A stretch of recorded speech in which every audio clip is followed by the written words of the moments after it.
Austin, your personal relationship life coach. Just for those of you who don't know me, I have a degree in behavioral science with a specialty of mental health and family studies. I'm also a relationship coach, a life coach, and an intuitive healer. What I'm here for today, and I just want to thank you for joining me. If you're here, then this is definitely something that you're battling with and you want to gain some understanding on how to deal with it. So today we're going to talk about dealing with rejection and how to flip the negative into a positive and how to use that rejection to get you moving forward in a new direction. So I'm going to talk about 3 things that rejection actually does do for you. 3 things that you need to do when the rejection occurs, and 3 commitments that you'll have to make to yourself in order for you to be able to manifest the ability to deal with direction. Okay, so we're going to get started. Number 1, when someone rejects you, it's a normal part of life. I actually talk about it in my book, Mending a Broken Heart. It's chapter 2. And some of the concepts that I'm talking about today are actually coming from my book as well as from personal experiences. But well, I'll talk about that later. So rejection defined, I'll define it first. It is the denial of a desired attention or affection. So say, for instance, you want to talk to your spouse. They don't want to talk to you. They would prefer to talk to somebody else instead. So they brush you off, reject you. They deny the attention or the affection you need to give it to somebody else. The part about rejection that makes it difficult to deal with is knowing that this person is not choosing you. That's the most difficult part. And in this book, I talk about rejection, and I also have virtual courses. I'm actually starting one. I give you 10 key tips out of the book, and out of the course, I talk about 6 of them, and dealing with rejection is one. So if you want to know information about that, you can reach out to me on my social media page, and I'll give all of that information, and it's actually in the details of the description of this video. So anyway, when we are dealing with somebody that's rejecting us, in order for us to take it from the negative, which is internalizing it, and I'm going to talk about this, not being able to see things from their perspective and not being able to release and let go through forgiveness. But when we look at it from a more positive perspective, we actually get to see that rejection, which is a normal part of life, something that we should be able to accept as the processes of life goes through, because we're always rejected. And I talk about that in my book. We were rejected when we were newborn, when we were hungry and wanted some mini. That's what I call it. When we were hungry and wanted to be fed, breastfed, or that bottle, and mama was in the shower or cooking or asleep and didn't get to us, and we cried and cried and cried. That was our expression of rejection. Now, some people, and I also talk about this in my program, some people will show you that they're a little feisty, like them babies that bite your nipples because you took too long, like my kids. But within that feistiness, it's still a normality, because when it becomes abnormal, then that's when you use that feistiness to hurt someone for what you believe was hurting you. So that's the perspective of someone that rejects you. They don't quite care about your feelings or giving you what you need, so it doesn't really matter at the time. So what rejection does is, one, it strikes your motivation. When something happens, it should motivate you and spark you to be able to do something about it, pretty much. So if something bad happens to you and you instantly take it as if it's all about you, then you can't take what the purpose of it is to the next level, which is to strike that motivation. So when you are motivated from the thing that happened to you prior to it, then it takes you to the next level, which is action. So from motivation, you create action. You create the desire to do something. And you actually take those steps. You actually take those steps to creating whatever it is that you want to do. And from that creation comes change. So rejection strikes motivation. It creates action from that motivation. And from that motivation, you see the change from the action from the action taken. So when a person rejects you, it's three things or three reasons why they do this. One, it's a lack of maturity. This person hasn't developed a sense of emotional intelligence, and they are unable to discern what it is that they're doing at the time. Because of that inability to discern, they lack the level of maturity that they need to be able to handle it properly, in other words. So it's another way to deny somebody's attention.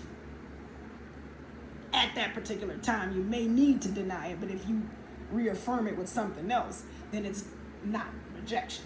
Because rejection comes when it's denied, it's not given, and there's no alternative for it to come to you. So that lack of maturity reflects from their childhood pains, their level of not growing from past experiences, their level of immaturity as far as trying to understand. So it becomes a challenge for the person, especially if you're dating this person and they particularly like to use rejection, which is a passive aggressive behavior, but that's another subject, another video. But this is when it becomes used as a weapon of defense to hurt you, is when you see the level of immaturity in that person. Another thing is, it is their inability to communicate effectively what they're feeling inside. Shutting down might be their form of communication, and from that shutting down, they're going to reject you. And again, once you see things from the positive perspective, then you'll learn that the negative perspective serves no purpose anymore, and I'll talk about that later. But their inability to I'm sorry, somebody just interrupted my video, forgive me. But their inability to communicate with you effectively how they're feeling will definitely and always be reflected in their rejection, because they don't know. When somebody is denying, then they don't know how to accept, in other words. So that immaturity and that level of them not being able to express what it is they're going through, whether it's frustration, anger, fear, whatever, they can't tell you that in a way, so they'll just don't say anything at all. And number three, they weren't taught to properly handle a situation, and they were conditioned the wrong way, so their belief systems are incorrect. They're not reality as far as the norm of what other people in healthy relationships might do. I'm going to tell a story that is definitely, and this is just one of the multiple times that I felt, and again, I'll talk about that word, felt. This is one of the reasons why I felt rejected so much in broken, toxic, unhealthy relationship. This guy would use video games to show me how much he hated me, so to speak, or it was always a game of competition for me. And this was a narcissist I'm speaking about. It was always a form of punishment or revenge or act of getting back.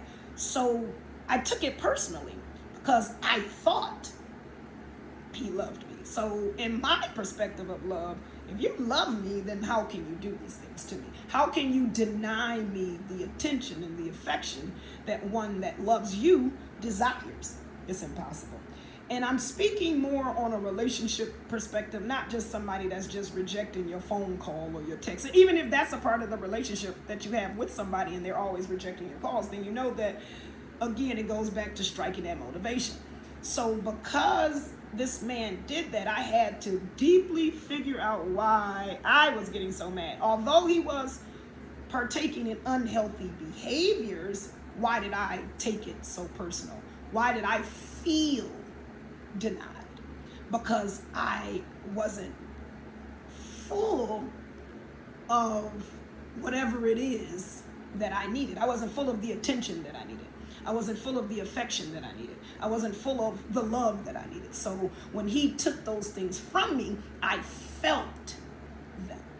So I internalized them, which is one of the things that you're going to learn to not have to do. These are the 3 things that you're going to learn to not have to do, or to do. The things you need to do when you are rejected. 1, you don't internalize it. It's not about you.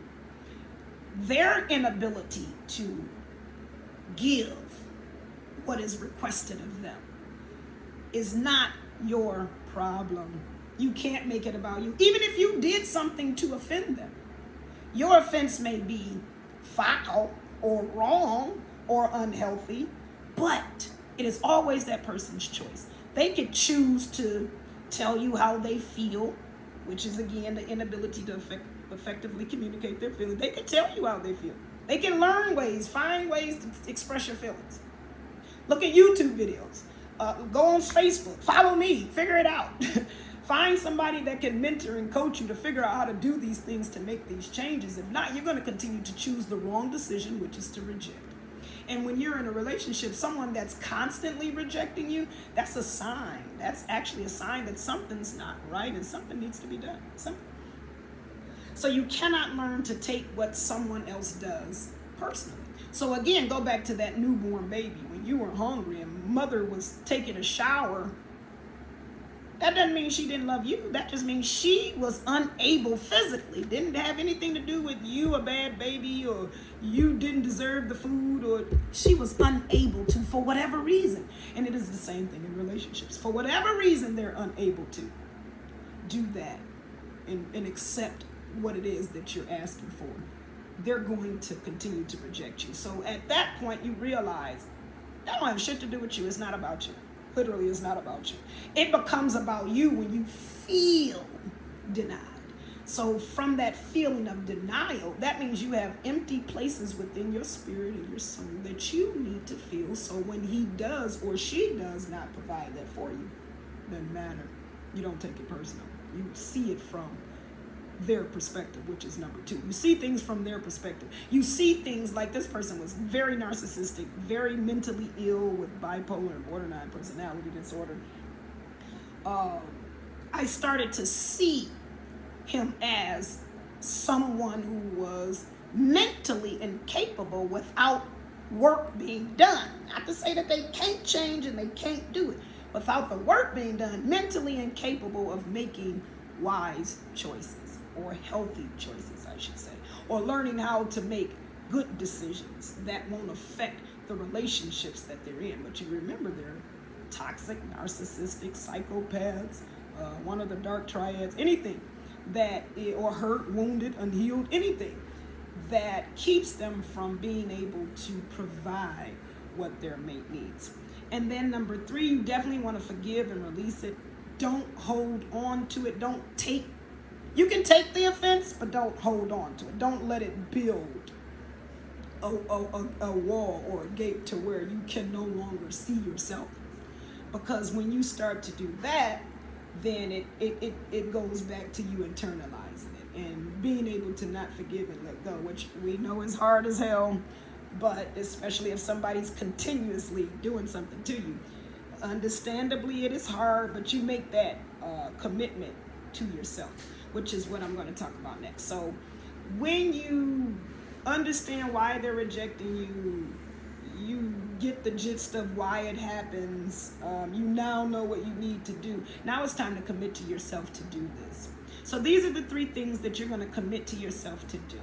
Number 1, you're going to shift your focus on why you internalize it, why you can't see things from their perspective, and why you can't forgive and let go.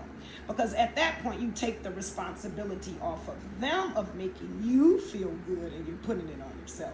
Because now you're going to figure out why you can't forgive this person or why you internalize it. And then that's where you're going to dig deep.